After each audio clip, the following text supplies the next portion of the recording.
And to you, good day. All right, this is gonna be a little dark. Oh, dark. All right, how exciting. Let's dive into darkness. Okay, I wanted to talk to you about human shame. Human shame. It's really a shame that humans have shame. Because you don't have to. Let me explain. All right, explain your shame on the plane in Spain. So it feels like to me that I took the quote-unquote spiritual knowledge so far that all of a sudden I hit a wall. And it's like, oh, you also have to conquer your personal power.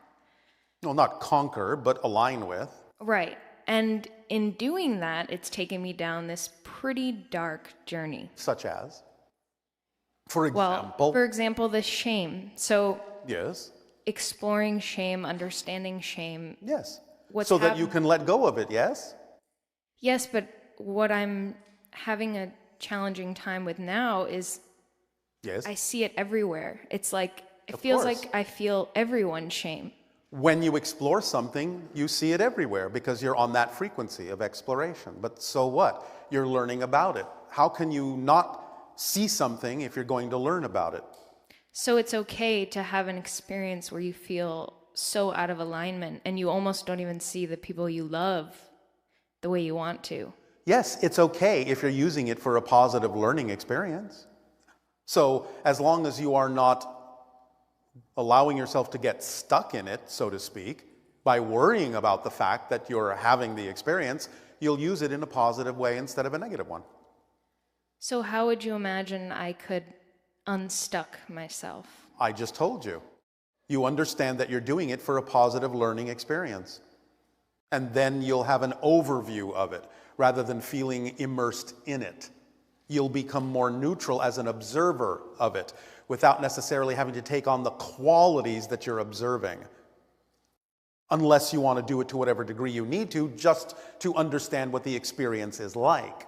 But you'll still understand that that's why you're doing it. It won't be something that you're unconscious of doing. It'll be something you're conscious of doing for a reason. And therefore you'll remain relatively neutral or objective in the exploration. You won't get caught up in it. Okay. So you have to look at it that way. I feel that I do see it that way, but it still seems very scary to me. Then you're not looking at it that way. But again, you can understand it's all right to be scared if you understand that it's a temporary experience for learning. Let me give you an analogy. Okay. Do you like roller coasters? Yes. Are you temporarily scared when you're riding them? Yes. But the ride is over at one point, isn't it? Yes. Did you have fun being scared for a while? Yes. Then you're on a different roller coaster, that's all. You're on the shame coaster. I just can't imagine what type of person I'm going to be. That is the issue. You can't imagine it, but you can. You just need to let yourself imagine how it could be used differently and what you could learn from it in a positive way. So when you say, I can't imagine it, you're stating that as if it's a fact. It's not a fact. It's an opinion. It's a belief. It's a perspective. It's not a fact that you can't imagine how it could be something that you could learn something positive from. You can. But you are not believing that you can. I think for me, it's being able to see the person I'll be when I come out of it. What would allow you to do that? What kind of perspective would you have to adopt that would allow you to have the kind of perspective that would work for you when you come out of it? Use your imagination right now. Okay, ask the question again. Thank you. Wait, can you ask it again so I can give you the answer? Can you use your imagination to imagine what it would look like and what it would feel like to come out of it with the lesson learned and then move on? Can you imagine seeing yourself do that? Yes, I would imagine I would be more like you. There you go. Then why don't you just be more like me? and then you'll be able to do it. All you have to do is imagine the version of yourself and see that version of yourself doing it, and then do what she does.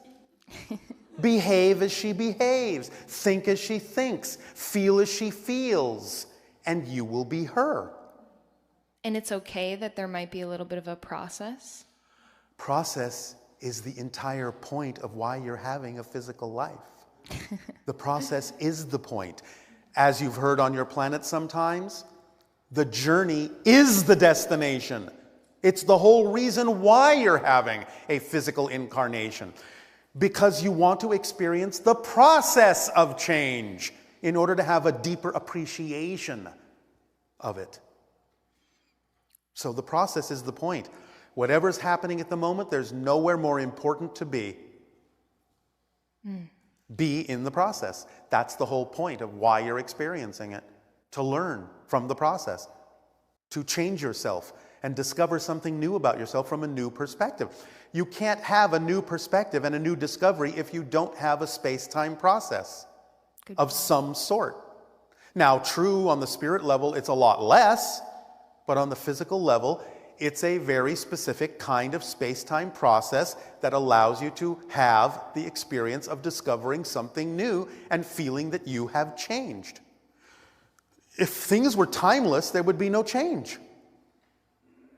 Yes? Yeah. So in order to experience the grandeur of change, the great ecstasy of having made a breakthrough, a realization, a revelation, you have to have a process of change. So I'd like to expand on that a little more, if that's okay. Of course. So one of the aspects that I've been exploring that I feel both excited and also really uncomfortable with is shame as it pertains to people who have committed what we would say as evil or bad. Or... All right. Let me stop you there for one moment because we need to clarify something here. Sure. There is a natural vibration within you that is a self-correcting mechanism that urges you back into alignment with your true vibration, your true self. You can interpret that sometimes as shame. But if it goes longer than about 15 seconds, it's self-judgment. And that's where you start having the difficulty. But natural anger, natural shame, which may need different words, is really nothing more than an alignment process, a realignment urging, an encouragement to go back into alignment. Now, if somebody doesn't do it, and it continues, it can develop into the kind of self-judgment shame that you're talking about, where then it simply becomes a cycle of self-judgment that feels like an entrapment. But if you understand that the origin of that feeling is simply a realignment process to what is really true for you, and you don't negatively define it or judge it in that first 15 seconds, you won't actually go into the negative form of shame, of self-judgment for having felt out of alignment. You will simply go back into alignment instead of wallowing in the fact that you went out of alignment, which is self-judgment, which doesn't allow you to align. Does that help? Yes, it's synchronistic because I wanted to ask you about perfectionism. Well, you're perfect as you are right now. In the next moment, you will be a different kind of perfect. But whatever you are right now is a perfect version of what you are. So you can't be a more perfect version of what you are right now. When you change, you will be a different version. And that version will be perfect for what it is. But perfectionism in the sense of self-judgment, again, goes back to the idea that you're not good enough as you are. So what permission slip would you give to me or to humanity about this judgment and this realizing it's okay to come out all of right, alignment? there are many different kinds, of course, of permission slips that you could find yourself attracted to, but I can give you a very, very, very, very, very, very basic and very simple one if you wish. I'll take it. Get over yourself. Get over yourself. So what? That's the mantra. All right, I went out of alignment. So what? I recognize that now. Is that what I prefer? No. Do I prefer to go back into alignment? Yes. Done. So where does all the seriousness come from? Where does all The seriousness come from? it comes from having been taught to believe that you're not worthy. All right. So smart. Thank you. So are all of you if you would just pay attention to yourselves. I just wanted to add one piece Yes. that whenever I'm confused or lost Yeah. or I have a question, I just ask myself, what would Bashar tell me? And again, your higher mind will answer you. Yes? Thank you. You're welcome.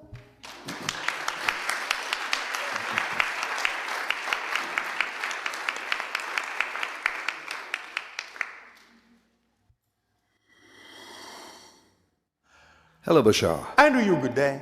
How are you today? Perfect, and you? Everything is good?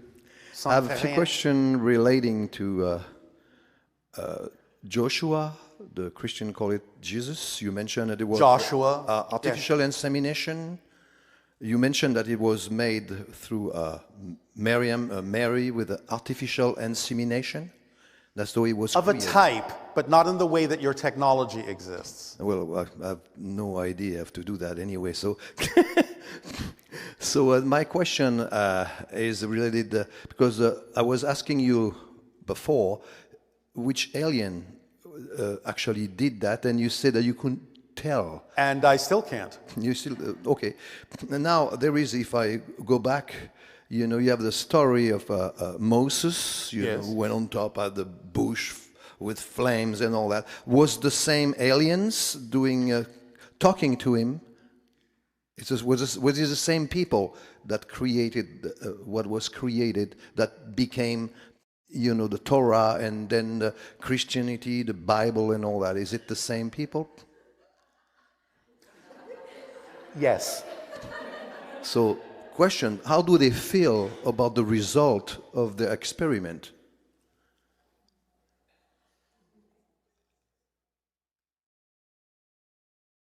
Since many of you are now beginning to wake up and ask these questions from a higher level, they feel quite good about it. But it took a while. Okay. So that makes total sense. I know. You know. Now I went to some, you know, I'm actually a Buddhist, but I went to some Torah reading, you know, Yes. for Messianic Jews, you know. Yes, yes, and they explain different story because most of the Bible come from, you know, the Torah and all that. And they have things talking about the fallen angel that you mentioned were the Anunnaki. In a sense, yes. That's one of the ways to translate the story, is that the Anunnaki who came to Earth and used their genetics to create Homo sapiens were looked at by the greater portion of the Anunnaki, in a sense, as having done something out of alignment with their civilization. And so you could consider them, from one perspective, to be the fallen angels. Oh, I see. Because they seem, these people, I'm talking about studying those things, to think that it's kind of evil. Those fallen angels, they are like evil. It's not so much evil in the classical sense, again, as it is simply the idea of acting out of integrity, acting out of alignment, acting with negative energy. And they ultimately came to terms with that. Oh, I see. So it's just like the same thing. Then people who create the whole system, they finally, it's getting better. So they think it's going to work the right way, ultimately. In a sense, yes. I'll let you get away with that explanation. Yeah, trying to make it that I understand it. That's what it is. All right. You know, I have a personal question. Yes. Going, it seemed to be very reacting a lot more to feelings that I was before. You know, it's just if Reacting to I'm reacting. feelings? It's just, let's say that I watch a movie, let's say, yes. and there is a scene that is kind of sad, and I feel very sad, and I used to just watch, and it's sad. So you're developing a stronger sense of empathy. Yeah, no, but it's kind of it's kind of a bothering after a while. It's hard to handle sometimes, you know. Now, I'm going to put this in a certain way just because we enjoy joking with you. Yes, I love that. So please understand that this is just a joke. You're becoming slightly less French. I'm so glad, you know, because I was feeling heavy lately, you know. It's just Anyway, I really thank you so much for all the thank you. informations. Okay. And thank you for allowing us to tease you a bit. Oh yeah, I always like the way you tease. You know, All so right. I always love it. So, you're the best. Bye-bye. Au revoir.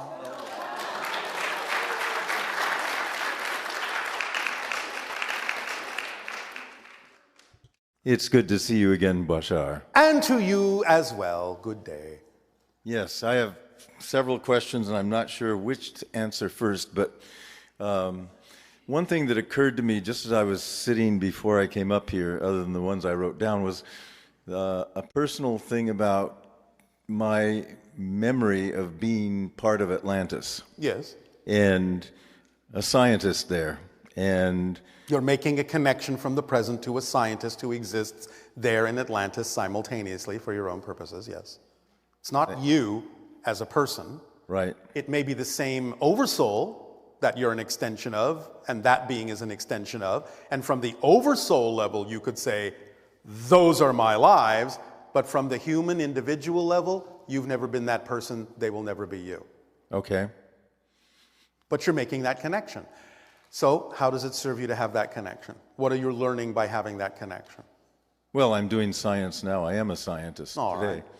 So you're drawing from that person's experience. Yes. To guide you in doing science in the way that would work best for this age of transformation on Earth? Yes. All right. And so in doing what I'm doing now, we have crystals that we've created that enhance life force. All right. And That are permission slips that allow someone with the belief system to enhance their own life force. well, yes, but we've done thousands of experiments with plants, Yes. and the plants grow better, healthier Yes. with certain crystal forms. Yes, but the plants also know what it is you're attempting to do and will agree with your belief systems and show you the reflection of that. They know what they're doing. Well, yes, but we have done blind studies too. It doesn't matter. You can't blind the higher mind. Thank you. So we also, I spoke to you before about the location parameter of things. Yes.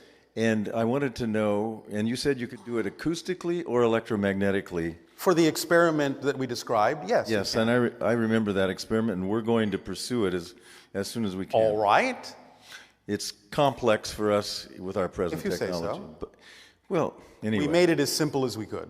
Yes, well, thank you for that. You're welcome. What I wanted to ask was, what is, in both the acoustic and electromagnetic domains, what is the frequency domain of that location signature?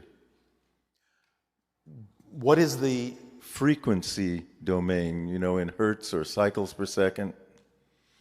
Is there a chirp, or is there a, what is it? What does it look like? what does it look like? Well, if you beam What does the frequency of an object look like to your instruments? How do you measure it? It's going to be a part of that harmonic. well, we tend to, I mean, you said you could ping it, you could even hit it with a little hammer. And you can record the sound. And then on one of your instruments, do you not see some kind of an output representation of the sound you recorded in frequency terms?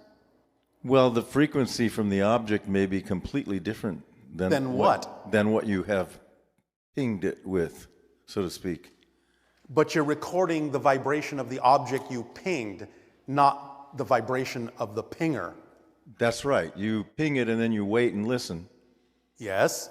And so when you record the vibration of the object, do you not have some kind of an output representation that tells you the frequency?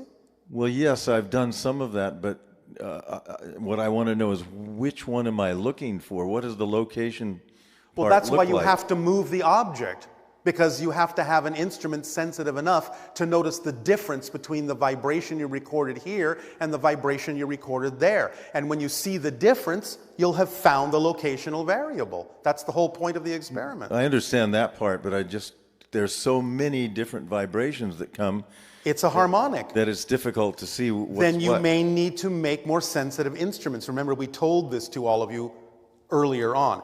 Some of your instruments may not be sensitive enough. So you have to have more sensitive instruments and design those that can tell the difference between the vibration in one location and the vibration in another. Okay. Well, also carrying on from the crystal analogy, or the crystal question. Yes. What is it about a crystal that Rupert Sheldrake called it a morphogenic field, for example, around life forms and crystals and other Yes, well, things? it's a more orderly pattern of information. It's a code of information. Crystals are representative of the idea of a particular kind of order to the information. Okay. Does that make sense? Yeah, that's something I already knew. I just wanted All right, well, a little deeper understanding. deeper in what sense? Well, because the extension of the crystal into the space beyond its own structure, Yes. how does that manifest? That's what I'm getting at. Crystals, being the pure form that they are, well, I'm just going to use this word. You don't have to take it exactly literally in the way you understand this word, but crystals know, it's built into them to know that they actually exist everywhere at once in the holographic matrix. So they automatically have a path that can propagate that wave through what you call space, because it's actually propagating through multiple probable crystal forms that they know all exist at once. Does that make sense? That's very helpful, yes. All right. Yeah. Okay. The artifacts that the man Trevor in the earlier session today Yes. was talking about. Yes. We had some Russian scientists looking at actually where these were dug up in Mexico. Yes. And they've carbon dated them at up to 15,000 years old. Yes. And we were They speculating. carbon dated the material that was stuck in Right, the glue or the adhesive that held The organic parts- material. Right, the organic Yes. material. You can't carbon date stone. Correct. And anyway, a number of these pieces have been dated at the University of Arizona and Yes. at the Center for whatever it is in Colorado, where they do all the carbon dating. I forgot the name. All right. Well, and the point is? And the point is that many of these are very old, and Yes. one of the Russians that was looking at all of these, his theory was that the people of Sirius were here. Yes. Many thousand. They were the earlier ones, the ones that are the oldest ones. They're not the oldest ones, but they're one of them. Okay, can you give me any kind of history on that? And Not at this particular moment, no. his thought was that these stones were actually inscribed by the extraterrestrials. Some of them were inscribed by humans under the guidance of those beings, and some of them were inscribed by humans later. Okay. And what was the purpose of these stones?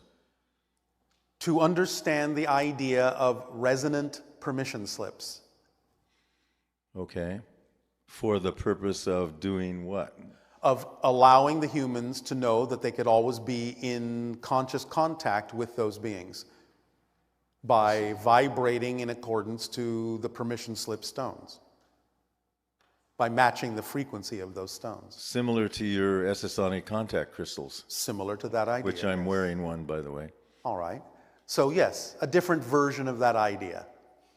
Okay. It taps into the frequency of the Sirius consciousness and other civilizations as well. And on these stones, there's a glyph language written, and you see Yes. the same symbols, and they vary on the older ones from the newer ones.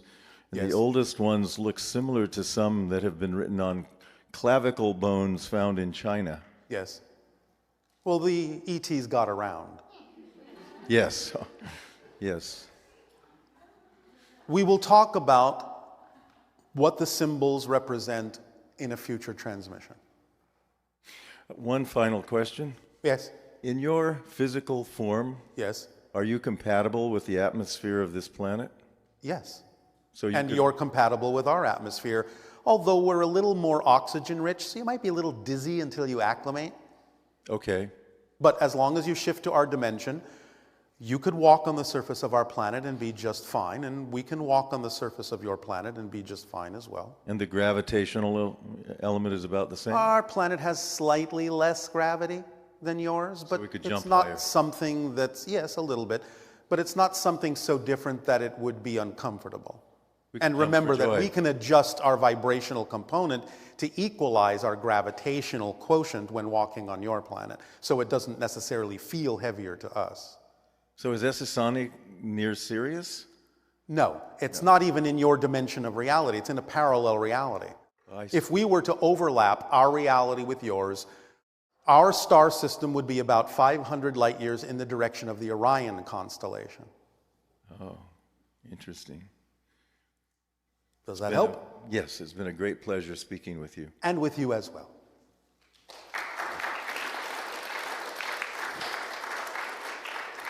Good day, Bashar. And to you, good day. So Darryl brought up a question during lunch, and I thought it was a very good question. When you do a frequency reading, what are you actually reading? We are reading a combination of frequencies that you give off that represent many different things.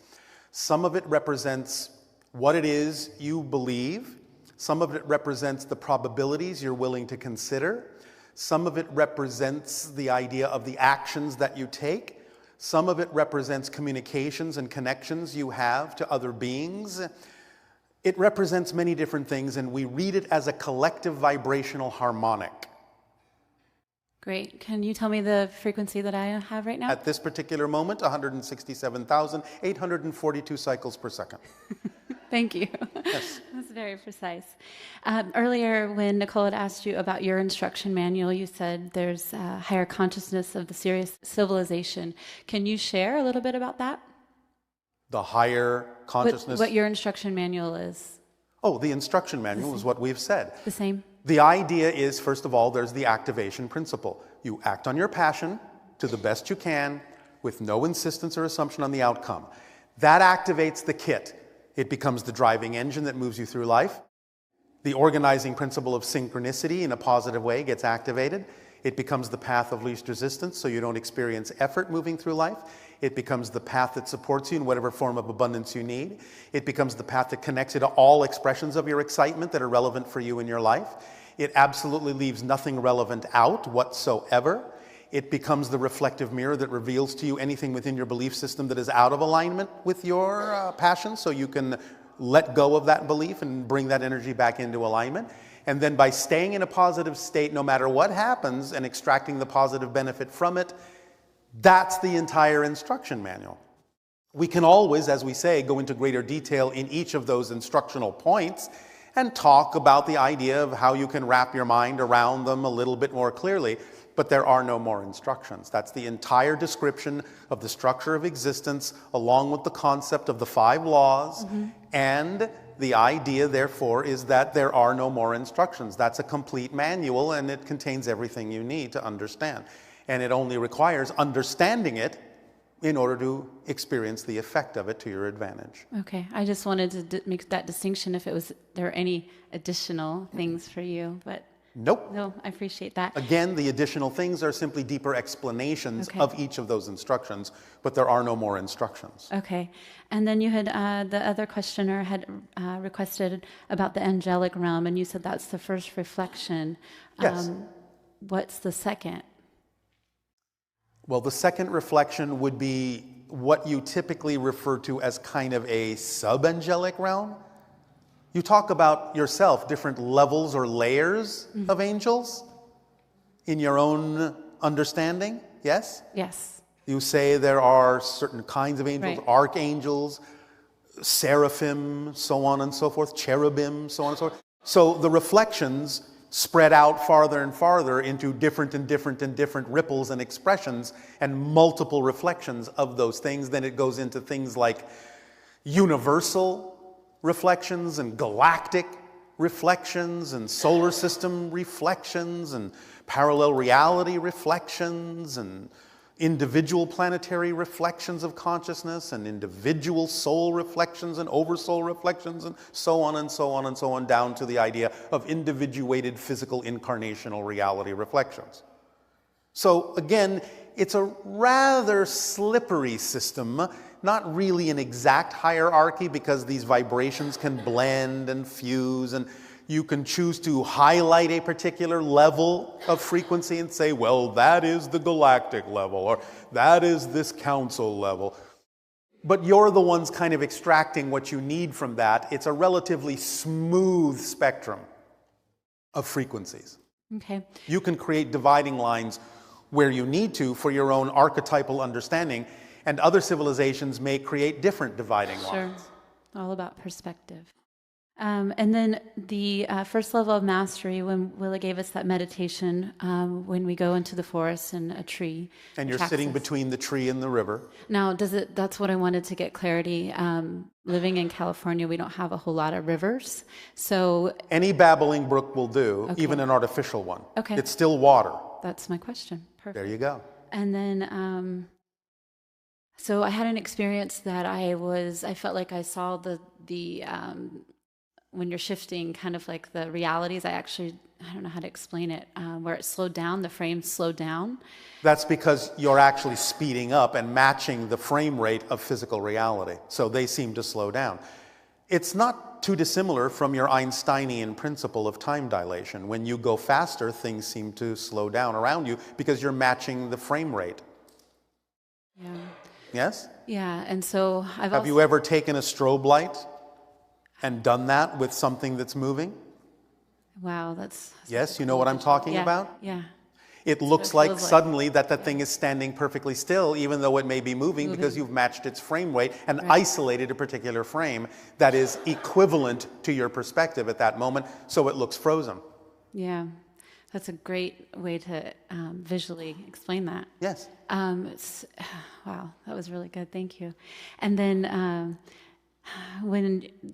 what is it about also the feeling of time and space is moving through us? So it's like things are coming to me rather than me moving. You can look at it that way, and it might in some sense be more accurate since you're creating it with your consciousness anyway. Okay. So yes, you can practice those ideas and it can give you different perspectives. Now, please understand the analogy I'm about to use doesn't mean that you shouldn't be driving your automobiles very safely. But you can practice a little bit when it's safe to understand that from a certain perspective, you can begin to realize that you're not moving down the road. The road is coming to you and you're standing perfectly still. Yeah. That can help you practice the idea of understanding that you're creating reality. Reality is being created through you, and you're not actually in a reality and not really moving around anywhere. That's all an illusion. But be safe. Yeah. That's funny you say that. We were in my Tesla during the break doing really fast speeds. We were safe, but it was really fun. All right. And we were, yeah. And then my last interest is this connection that I have with dolphins and whales. Yes. It feels like there's something shifting with them right now, and I don't know how to really describe it. Is there something you can speak to that? Well, you understand it's a serious energy connection. Yes, I do. All right. Well, how do you want to express it in life? Is there something you could be doing you're not doing to express that energy? Yes. Such as? Such as doing, I want to do swim with them in the water in the wild. What else? Channeling their energy. What else? Connecting them. What else? Painting, sculpting. I know. All right. I know. I don't know why I have such resistance to it. I know. Why do I have such resistance to it if it's such a... You tell us. Why are you resistant to that artistic expression of the energy? It feels like a lot of work. Oh, really? Yeah. I see. Well, then I guess because it's so much work, you will not be able to receive the amazing surprises that await you when you start doing it. Oh, poor me. Okay. I guess you'll just have to suffer. I know, that's so silly. Okay, I'll do it. I'm ready. Up to you. Okay. But I guarantee you, you will be astonished at what you see in those mirrors because that's what art is. Yeah. Yeah, that's so interesting. It'll awaken and open up a whole new reality to you. Okay. Does that not sound exciting enough? I guess a little. It does. Little. Thank All right. you. Yeah, it does a lot. Thank you, Bashar. I love you. You're welcome. Bye-bye.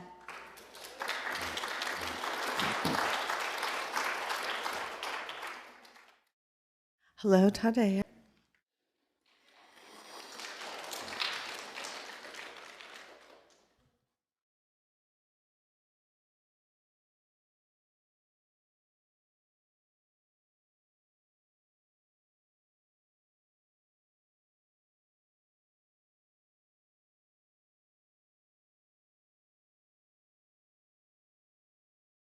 Hi, Bashar. And to you, good day. I have so much love for you. Our unconditional love to you as well, and all of you. Thank you. You have been my teacher in the past 5 years of my life, ever since I felt like I woke up in a different reality and my perception changed. Oh, all right. You were by my side and all the sessions, so thank you so much. What you do, what Darryl and the whole crew does through all these years. All right. It's amazing to be here. Thank you for applying the information to your own life and making a difference for yourself. Because you're the one that has to do it. We can talk all day long. And if you don't apply the information, it will have no effect. Not that it must, because we do this and share all these ideas with you because it's our passion. None of you have to believe it. We would do it anyway. Because our passion is not conditional on whether you do with it what we do with it. Absolutely. Yes. I have a statement that is connected to 3 questions that I have. All right.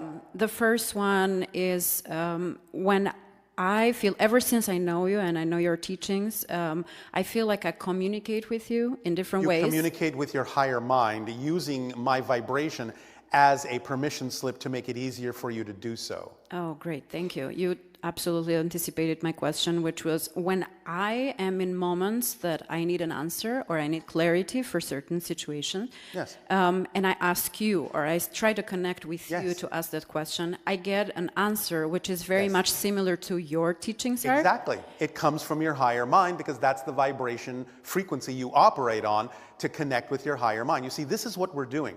We are functioning as a mask, getting you familiar with the vibration of your own higher mind in a specific way, along a specific frequency line. And so when you get used to asking us questions, we are in essence tricking you into getting answers from your own higher mind by thinking that it's us. That's amazing confirmation, because I was pondering, is it Bashar, is it my higher mind, what it is playing? Well, now you know. I know, thank you. And in all this journey, and kind of digging deeper, knowing myself and, applying all the teachings Yes. and transforming in a way, the way of perceiving this reality. I feel personally that I am ready to jump or make a change. You're always making a change. What kind of change are you in talking terms of what I do in my everyday career, All right, well, my what would work. you rather be doing? And I'd love to have a little bit more clarity from you, because I feel myself, I'm so spread in different ideas, and I feel very creative. I feel very passionate about... May I ask you a question? Yes. Just answer yes or no as quickly as you can. All right? Yes. Do you believe that your passion can support you, yes or no? Yes. All right. Then is there anything that is making you hesitate to go in that direction? The hesitation is I have so many, and... So many what? desires and passions, and I'm Can you act equally on all of them? on at least 2 of them. If you can act equally on 2 of them and they contain a similar amount of passion, why not flip a coin? Why not? Because I'll tell you how it'll work. You will either reveal to yourself that one might actually be more representative than the other of your passion by flipping the coin and saying, all right, well, heads, I'll do A, tails, I'll do B. And then you flip the coin and it's tails and you go, oh, darn, I wish it had been A. Oh, I wish it had been A. Now you've clarified which one is actually more exciting. Or, if it really doesn't matter, this is where the organizing principle of synchronicity comes in. Because if it doesn't really matter which one you choose, then choose either randomly. It won't matter. Because if that isn't the path of least resistance for you at that moment, synchronicity will take you, pick you up, and turn you around to the other path automatically, because it's the organizing principle. So if you can't tell the difference, it doesn't matter which way you start, synchronicity will guide you in the proper direction, whether it to be to continue or to turn around and go in the other direction. Synchronicity will be your guide. Such a fascinating mechanism when you realize how that works. It's fantastic. This is why we say it's so important to understand how reality works. That's why we remind you that all of these ideas we are sharing with you is not a philosophy. It's actually a description of how existence is structured, of how it actually functions. We are literally giving you an instruction manual for how reality works. Absolutely no different than being given an instruction manual to understand how to operate a piece of machinery. If you follow the instructions in the manual, the machine will operate to your benefit as advertised. If you throw the manual away or ignore the instructions, you might injure yourself, or the machine will not operate in the way that might be to your advantage. So if you understand that acting on your highest passion to the best you can, with no insistence on the outcome, activates all the tools in the kit, and it's a complete kit, leaves nothing out, will completely support you and open and function automatically, and then you remain in a positive state no matter what happens, knowing that it must be there for a positive reason to serve you somehow, you have the entire instruction manual. We can spend hours and days delineating the details of each of the instructions, which is what we've done for 35 of your years, but there are no more instructions in the manual. That's the entire instruction manual. It's that simple. So when you really understand it as an instruction manual, if you really understand it as a literal description of how existence is structured, how nature works, how your reality is built, all you have to do is follow the instructions, and it will work in your advantage as opposed to your disadvantage. Because remember, synchronicity can be positive or negative. Synchronicity never stops. It's not just synchronicity when something you like happens. Because if you are operating from a negative energy, you will get negative synchronicity to reinforce the negative experience. It never stops working. But when you use the instruction manual, it will work to your advantage, not to your disadvantage. Does that make sense? Makes absolutely sense. And it's so funny how the obvious things, the easy things, are hard to understand sometimes. That is the paradox of your reality, is that it really is far simpler than you think. Because you've been taught to believe that if it's not a struggle, it's not worthwhile. Yes, of course you will have challenges. Yes, of course you will do things physically and you will work.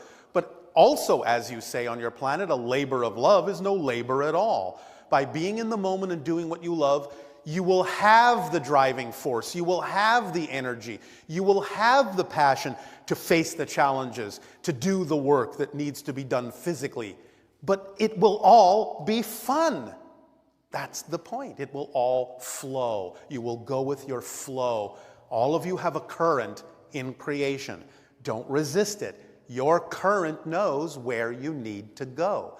That's why you say go with the flow. It's your flow. Surrender is not surrendering control. Surrender is surrendering to the control that's already built into you, so that your physical mind doesn't have to work so hard to arrange all the pieces to make this happen and make that happen, or something will be wrong. It's looking at the big picture, and when looking at the big picture and staying in that state and going with the flow, you then see that the energy flows naturally together and all the pieces flow together and click in synchronicity. That's how it works. Yeah. So realize, yes, it is simpler than you think. And anything you experience as overwhelming, frustrating, resistance, or difficult is simply the product of a belief system you've bought into, and it doesn't have to be that way. Does that help? It does. I have a very last question. Yes. In light of living the full potential as a human in this dimension, I have two very dear people in my life. One is my a friend of mine that is named Rudy, Yes. and another one is my dear brother. He lives in Europe, where my family is. My question is, do you have any help, any hint, any advice for each of them? I just gave They are it to you. searching. I just gave it to you. I gave you the instruction manual. What more is there? If they are willing to understand the instruction manual, it will be of great help to them. If they're not, you have to allow them to live their own path. But that's the information that all of you can use to your benefit. There is nothing else. It's that simple. Don't overthink it. It is. Does that help? Aveo. Thank you, Aveo.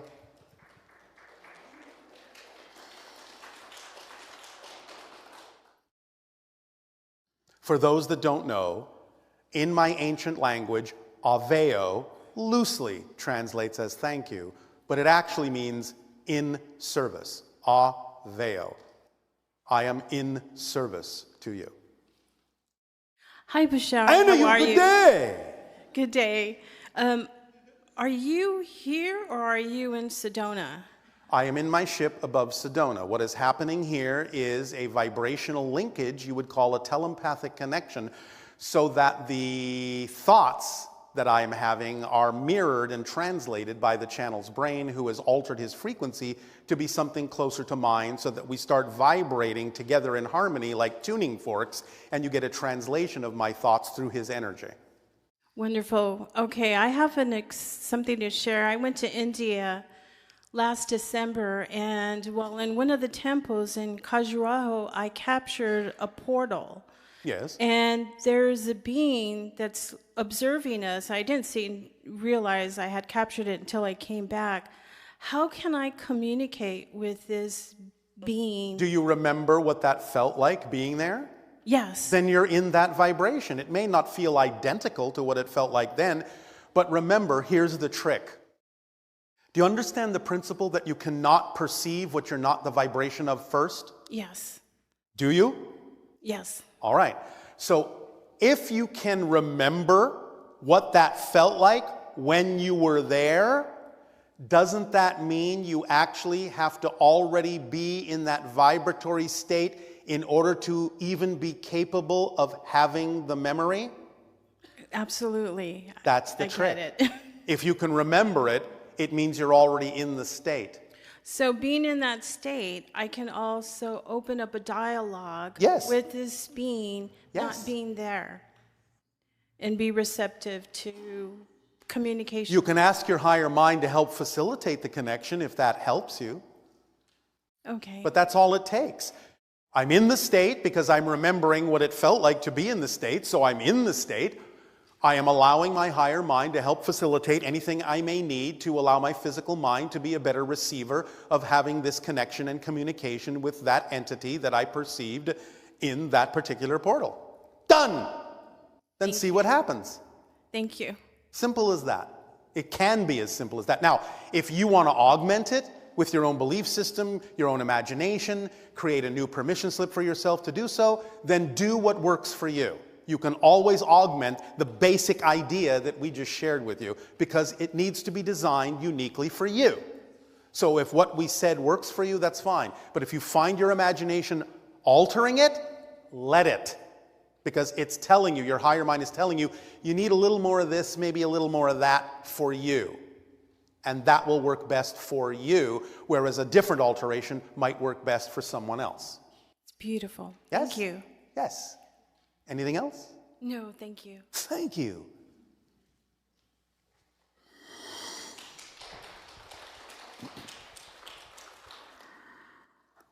Hello, Bashar. And to you, good day. Bashar, so you spoke about portals, and you described the energies behind the portals Yes. here on the West Coast. Can you tell me a little more about Sedona? I've driven through there numerous times, but what I want to know is, does the energy of what it provides, the ancestral energy, does it affect the person regardless of whether they're aware of that? You're talking about ancestral energy. So are you referring to the idea of the portal in Santa Fe or Yeah, Sedona? Santa Fe. Santa Fe. Yeah. And so your question with regard to the idea of the ancestral connection is what? So I'm wondering if the energy that you described is transmitted through the Santa Fe portal. Did it affect me even though I wasn't aware that it was even a portal? Well, yes, of course. You don't have to have a completely conscious realization. If you find yourself winding up there synchronistically, then obviously there is a reason you're there. And of course, you are agreeing to create an effect in your life, whether you're conscious of it or not. But remember, again, these things are created in your energy by your own choosing. So it's not affecting you. You are choosing to match its frequency and affecting yourself just by being there. Okay. Even if you're not aware of why you're there or what's going on.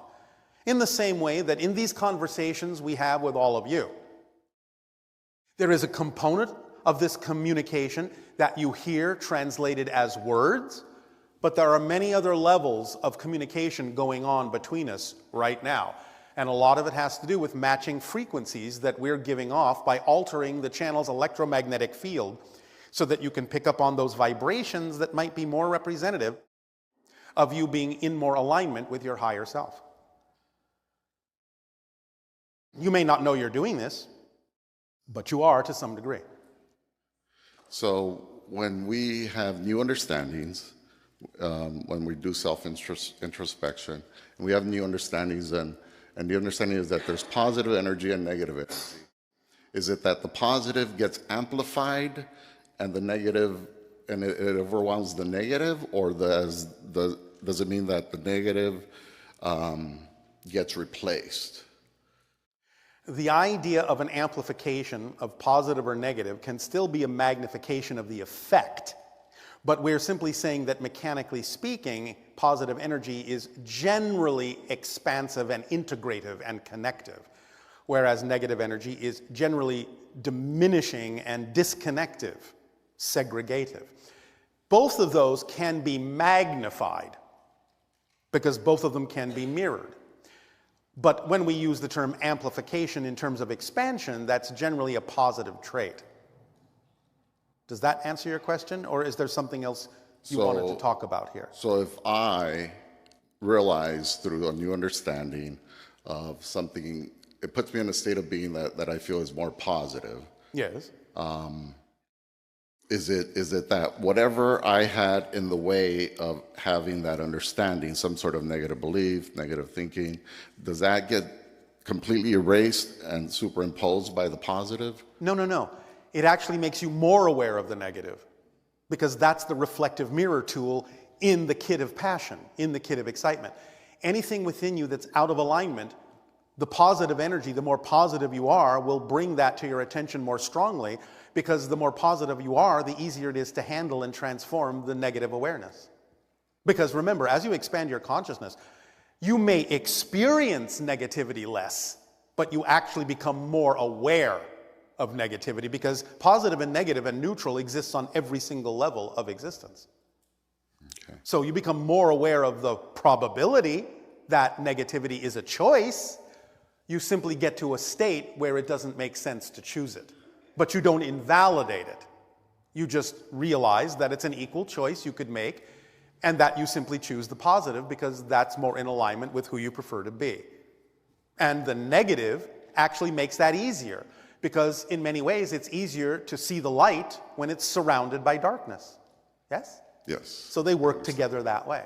Okay. Now, also let us remind all of you that in general, these numbers are arbitrary, but in general, because the universe, the multiverse, creation, existence, is a trinity, not a duality, because there's always a center point, it is actually slightly biased in the direction of the positive, because a neutral center point allows you the freedom to choose, and that's a positive energy. So you could say that existence is actually, again, arbitrary numbers, but you get the point, 51% positive and 49% negative. That's why if you do nothing else but simply let go, the current of creation will generally tug you back in the positive direction. You actually have to fight against the current to continue to have negative experiences. That's called resistance to the flow, because the flow is generally positive. That's the urge, the magnetic pull you all feel to seek and discover and be who you are. It's that current flow toward integration and expansion and awareness. That's what drives you. Yes? Good. Make sense? Yes. Does that help? Yeah, so let me ask you, Yes. for the most part, your message, the message you put out Yes. is definitely in the positive. Yes. It's the instruction manual that allows reality to work to your advantage in a positive way. It's a description of how to stay in that state so that it is in alignment with who you truly are, rather than in misalignment. So the people that attend here in person, they get affected not only by the message, but also by the energy of being here. If they choose to match the frequency, yes. Can you speak a little bit about the people who are out on watching this through Ustream throughout the world, and they're watching it, but they're not here physically? How It doesn't necessarily always matter, because again, they simply have the opportunity to match the frequency of the concepts that we're sharing with you, because the concepts themselves have frequencies. So while they may not literally physically be being bathed in the bubble of the electromagnetic field that contains that vibration, there are still electromagnetic fields being created as this information is transmitted through your technology to them, because remember, they're not hearing the original. It's translated into electrical impulses and translated back into acoustic ones for them to hear the words. But the electromagnetic impulses are still there and do, at least to some degree, carry the marker of those vibrations. Now, depending upon their relationship in their belief systems to the idea of physical distance, some of them may experience that vibration more and some may experience it less. But that's all based on their idea of what physical distance means. For those that might understand that physical distance is an illusion, they will experience the vibration as if they were here. For those that still have a sense of holding on to the concept of physical distance as something more remote, then they may alter the vibration to also represent the idea that they are in another physical location that's not as immediate as the one that you may be experiencing in our actual presence now. But that depends on the person. Okay. Is there somewhere in Santa Fe thank you for that. Is there anywhere in Santa Fe that you would recommend some physical landmark that would be ideal to visit? Yes, the park in the square. The park in the square. Yes. Okay, great. The center of town. Okay. The reason the center of town is there is because of the vortex. Okay. Yes? Great, thank you. Thank you. Thank you.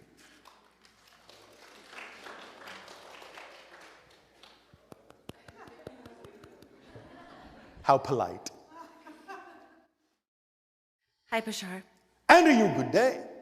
Hi. I'm trying to grasp your take on different, the parallel realities and maybe simultaneity, and possibly how it would link to past lives. Well, again, you can have the experience of creating a sensation of past lives, but as we say, everything exists at once. It's just that you're coming from that idea in a linear space-time perspective.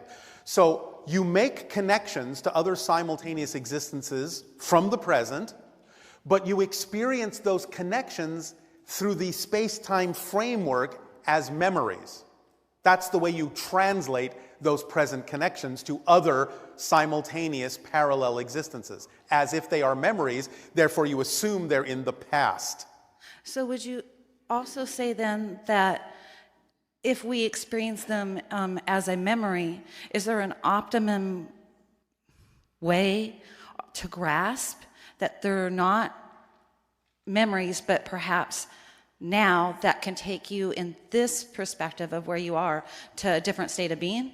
Well, do you understand the television analogy that we've often used to illustrate this point? I haven't heard it, but... All right, you know that while you're watching your television and you're watching a particular program, yes? Uh-huh.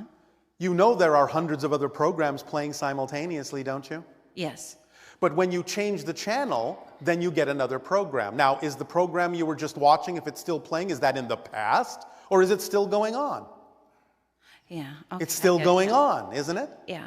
And you can change back to it. Ooh, look, click, click, click, click, click, click, click, click, click, click, click. Yeah. I'm clicking through all these different parallel realities, and they're all going on at the same time. But because I'm doing it through this focused device called a television, I am saying that, well, now I'm clicking to another program, so the program I was watching is now in the past. Even though I know it's actually still going on. Simultaneously, it still exists, but I'm saying it's in the past because that's how I perceive it, because I'm only perceiving one program at a time through this television device. Okay. So the TV device is the substitute for the linear space-time framework that you're looking at these things through, filtering your consciousness through, and therefore you create the illusion that these things are in the past. Therefore, they must be my past lives, even though they're not really your past lives. Yeah, so then it's your focus and your awareness is just on what your preference is at that moment. Oh yes, this is a dynamically changing thing. Many of you assume when people talk about past lives that it's always the same. No, it dynamically changes. Why? Because you dynamically change as a person. And the person you are now may need to connect to other simultaneous existences, and therefore you actually change your so-called past lives as you change. Now, sometimes you will continue to maintain a connection, or more specifically, you will recreate a connection to a particular simultaneous incarnation and make it seem as if, well, that's always been my past life. But in fact, you could unplug from it and plug into something else entirely. It's a dynamically changing thing. It's never static. So in one moment, someone who is sensitive to picking up on those connections might say, oh, well, you have this past life in Italy, in the Renaissance. All right. That may be true at that moment, that you have a connection to that simultaneous incarnation. But 5 years from now, or even 5 minutes from now, if you change yourself radically enough, you may say, well, I don't really need that connection anymore. I'll plug into something else now that I'm deriving information and energy from that's more relevant for who I am now. And so you go to another psychic, and the psychic says, no, I don't pick up that you've ever had a past life in Renaissance Italy. I am sensing that you have a life now in revolutionary Russia. It doesn't mean that the first psychic was wrong. It just means you've changed your connections. Yes? Yes. Make sense? It makes sense. Okay, so my next one is with those connections or with parallel realities or simultaneous. Yes. Karma. Can you give your take on karma with that? Karma is nothing but recognizing that you may be out of balance to the energy you prefer to be and doing whatever is necessary to come back into balance. That's it. Okay, that's beautiful. Okay, that's good. And one last thing, if you don't mind. I was thinking of thinking about what you said about the energy centers or the portals, yes, and using them. Do you pertain certain ones for certain healing certain chakras? Do you ever use it in that way? How do you experience using those centers?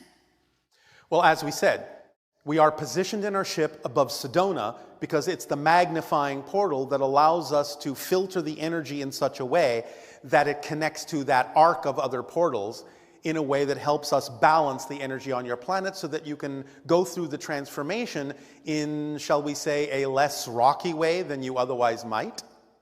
Yeah, I realize I asked it to you as Bashar, but I wanted to ask how you guys work with Darryl to use that.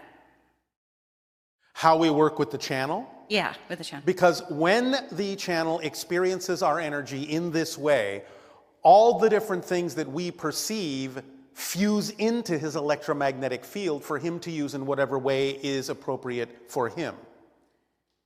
So it helps him balance himself by remembering what he remembers of the energetic experience of channeling us, and therefore he can apply that in his own life path as well. Okay. Does that help? That helps. Okay. Can I ask one more? That was a question. You want to ask another? Yeah. Okay. No. So if you felt my vibration, could you tell me what center, even if it wasn't on that page, what center would be a good one for me to visit? Say that again. I know. Slowly. I know I'm a little bit nervous of talking in front of the mic, but if you felt my vibration, could you say what would be one of the better vortexes to visit? Are you attracted to one more than another? I would say probably not right now, but I'm sure. Then don't visit them. Okay. When you are attracted to one, visit it. When you're not attracted, don't worry about it. Okay, thank you. I can't really tell you that. You have to decide that for yourself. Because you are, right now, as we read your energy, uncertain. Yeah. So if you want to visit the uncertain portal. Okay. Okay. All right? I want to skip that one. Okay, thank you. Thank you. Okay.